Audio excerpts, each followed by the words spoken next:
মেলারই বাড়ি আজকাল হচ্ছে 32 বছর হচ্ছে এই স্কুলে চাকরি করতেছি। আসসালামু আলাইকুম। আজকে আমি কদমা স্কুলে হাই স্কুলে আছি। এই জায়গা স্যার আছে, স্যারকে কিছু প্রশ্ন করব। আর এবং আমি এই পাশে জায়গা দেখতেছেন যে পুকুর খাত, এই খাত পূরণ করা নিয়ে একটা ভিডিও করেছিলাম।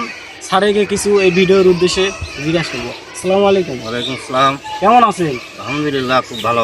আপনার শরীর স্বাস্থ্য ভালো আছে? হ্যাঁ বা খুব ভালো আছে ইনশাল্লাহ। স্যার কিছুদিন আগে আমি ভিডিও করেছিলাম যে এই জায়গায় যেন খাতটা পূরণ হয় আর এলাকার মাদক মুক্ত, মানে খাতটা যদি পূরণ হয় তাহলে এই জায়গায় ফুটবল খেলা পরিবেশ হবে ভালো।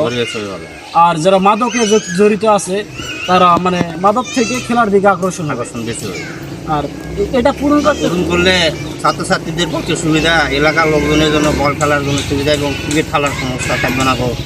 হ্যাঁ, চলাফেরার জন্য খুবই সুবিধা হবে। ওই জন্য আসলে জরুরি ভিত্তিতে অত করা দরকার। হ্যাঁ, সব স্যার মিলে একটা